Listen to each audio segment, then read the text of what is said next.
This is a story that I had in the New Yorker called Standing By.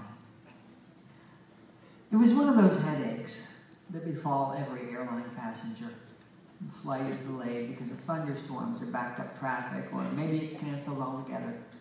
Maybe you board 2 hours late, or maybe you board on time and spend the next 2 hours sitting on the runway. When it happens to you, it's a national tragedy. Why aren't the papers reporting this? Only when it happens to someone else do you realize what a dull story it really is. They told us we'd leave at 3 instead of 2:30, so I went to get a frosted pecan wrap, and when I came back, they changed the time to 4 on account of the plane we'd be riding and hadn't left Pittsburgh yet. Then I was like, why didn't you show us that an hour ago? And they were like, ma'am, just stand away from the counter. Because I'm in the air so often, I hear this sort of thing a lot. In line for a coffee, in line for a newspaper, or a gunpowder test on the handle of my public radio tote bag. Everywhere I go, someone in an $8 t-shirt is whipping out a cell phone and delivering the fine print of his or her delay.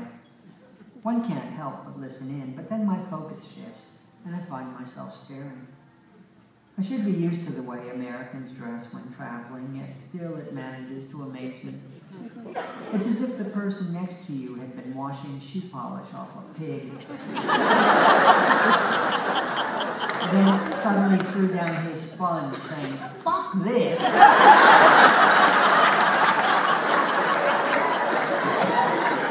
I'm going to Los Angeles.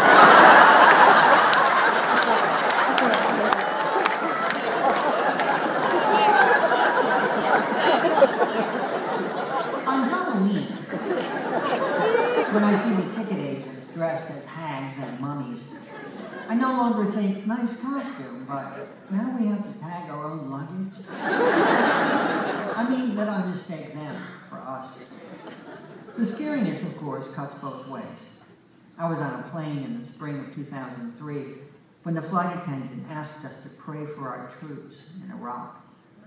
It was a prickly time, but brand new war or no brand new war, you don't ever want to hear the word pray from a flight attendant. You don't want to hear the phrase, "I'll be right back," either. That's code for go fuck yourself. According to a woman who used to fly for Northwest and taught me several terms specific to her profession. You know how a plastic bottle of water will get all crinkly during a flight, she asked? Well, it happens to people, too, to our insides. That's why we get all gassy. All right, I said. So what me and the other gals would sometimes do is fart while we walked up and down the aisle. No one could hear it on account of the engine noise, but anyway, that's what we call crop dusting.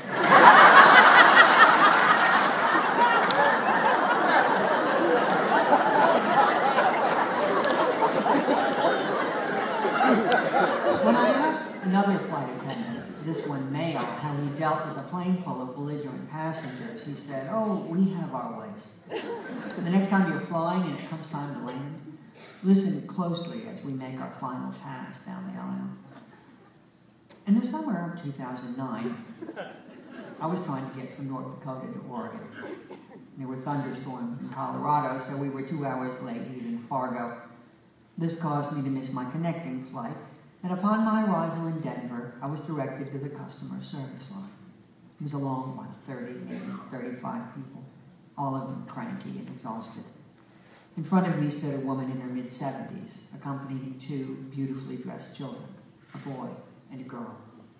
The airlines complain that nobody's traveling, and then you arrive to find your flight's been oversold, the woman griped. I'm trying to get me and my grandkids to San Francisco, and now they're telling us there's nothing until tomorrow afternoon. At this, her cell phone rang. The woman raised it to her ear, and a great many silver bracelets clattered down her arm. "Frank, is that you? What'd you find out?" The person on the other end fed her information, and as she struggled to open her pocketbook, I held out my pad and pen. "A nice man just gave me something to write with, so go ahead," the woman said. "I'm ready." Then I heard, "What? Oh, well, I could have told you that. She handed me back my pad and pen and, rolling her eyes, whispered, "Thanks anyway." After hanging up, she turned to the kids. "Your old grandmother is so sorry for putting you through this, but she's going to make it up to you, she swears." They were like children from a catalog. The little girl's skirt was a red and white check and matched the ribbon that banded her straw hat. Her brother was wearing a shirt and tie. It was a clip-on, but still it made him and his sister the best-dressed people in line. Much better than the family 10 or so places ahead of them. That group consisted of a couple in their mid-50s and 3 teenagers, 2 of whom were obviously brothers. The third teenager, a girl, was holding a very young baby. I suppose it could have been a loner. But the way she engaged with it, the obvious pride and pleasure she was radiating, led me to believe that the child was hers. Its father, I guessed, was the kid standing next to her. The young man's hair was almost orange and drooped from his head in thin, lank braids. At the end of each one, just above the rubber band, was a colored bead the size of a marble. Stevie Wonder wore his hair like that in the late 1970s, but he's black and blind.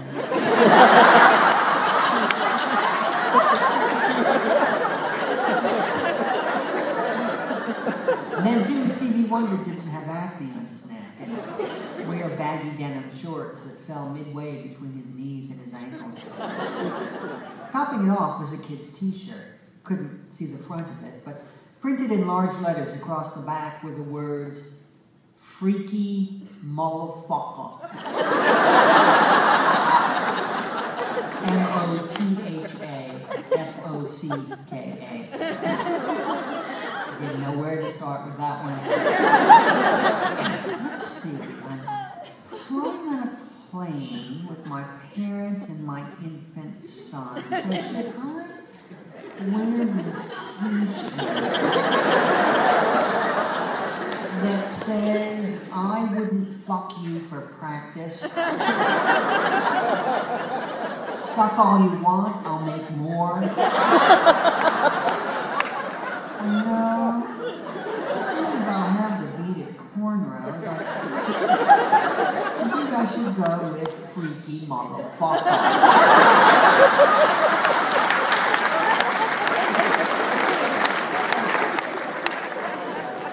As a kid reached over and took the baby from the teenage girl, the woman in front of me winced. "Typical," she groaned. "I beg your pardon?" She gestured toward the "freaky motherfucker." "The only ones having babies are the ones who shouldn't be having them."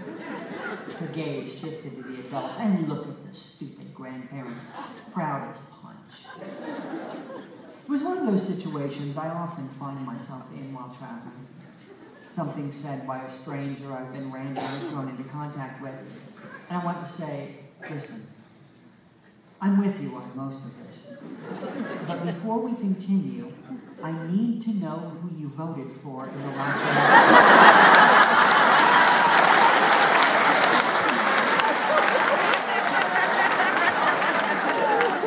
If the grandmother's criticism is coming from the same place as mine, if she was just being petty and judgmental,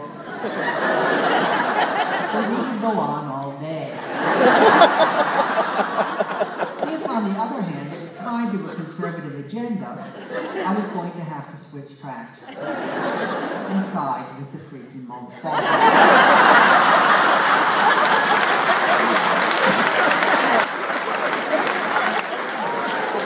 Who was, after all, just a kid. He may have looked like a Dr. Seuss character, but that didn't mean that he couldn't love his baby. A baby, I told myself, who just might grow up to be a Supreme Court justice or the President of the United States, or at least, someone with a job. Of course, you can't just ask someone who they voted for. Sometimes you can tell by looking, but the grandmother with the many bracelets could have gone either way. In the end, I decided to walk the center line. What gets me is that they couldn't even spell motherfucker right.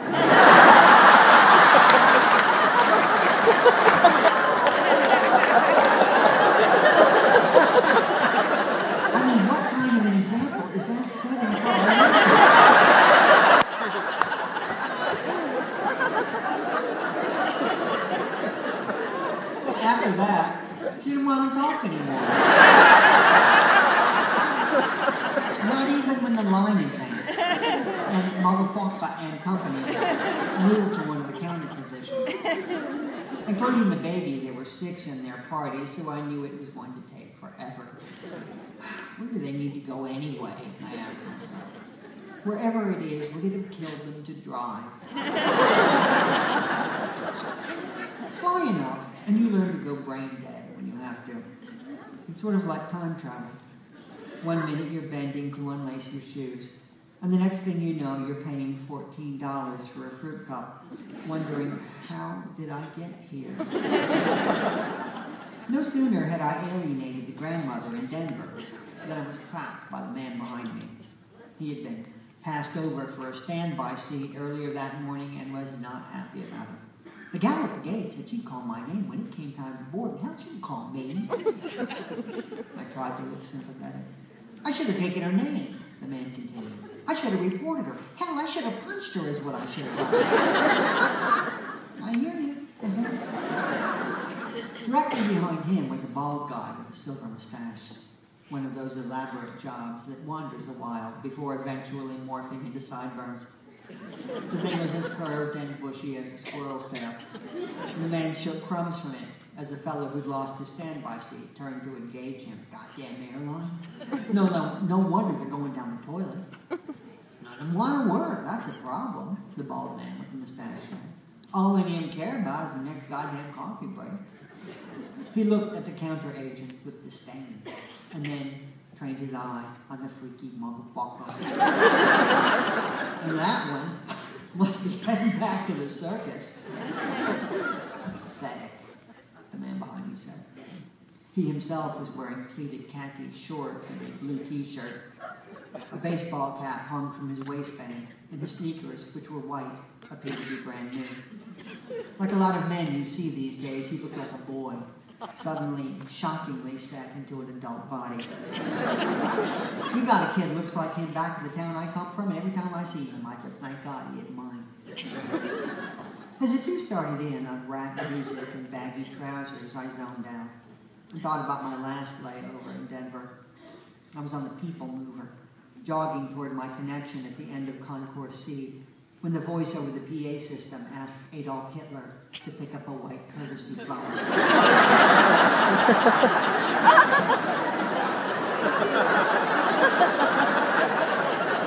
Did I hear that correctly? It's hard to imagine anyone calling their son Adolf Hitler, so the person must have changed it from something less provocative. Weirder still was hearing the name in the same sentence as the word courtesy. I imagined a man picking up the receiver, his voice made soft by surprise and the possibility of bad news. Yes, hello? This is Adolf Hitler. Thinking of it made me laugh, and that brought me back to the present and the fellow behind me in the khaki shorts. Isn't it amazing how quickly one man can completely screw up a country, he said. You got that right, Mr. Mustache agreed. It's a goddamn mess is what it is. I assumed they were talking about George Bush, but gradually realized it was Barack Obama, who had at that point been in office for less than 6 months. The man with the mustache mentioned a GM dealership in his hometown.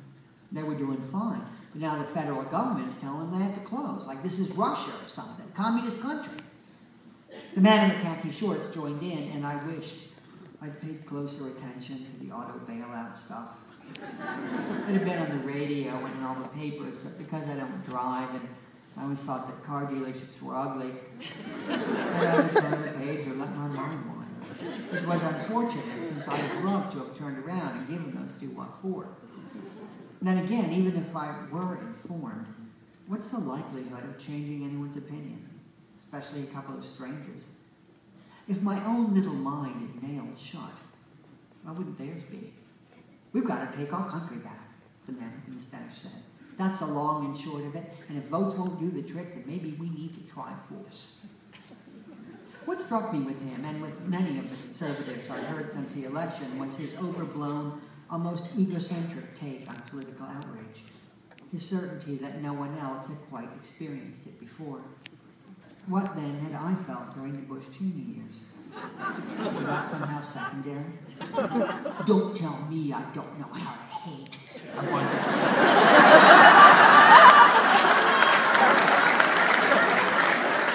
Then I stopped and asked myself, do you really want that to be your message? Think you can out-hate me, asshole? I was fucking hating people before you were even born. We're forever blaming the airline industry for turning us into monsters. It's the fault of the ticket agents, the baggage handlers, the slow pokes at the newsstands and fast food restaurants. But what if this is who we truly are? And the airport's just a forum that allows us to be our real selves. Not just hateful, but gloriously so. Would Adolf Hitler please meet his party at baggage claim? Repeat, Adolf Hitler can meet his party at baggage claim 4. It's a depressing thought, and one that proved hard to shake. It was with me when I boarded my flight to Portland, and was still on my mind several hours later, when we were told to put our tray tables away and prepare for landing. Then the flight attendants, garbage bags in hand, glided down the aisle, looking each one of us square in the face and whispering without discrimination, "You're trash."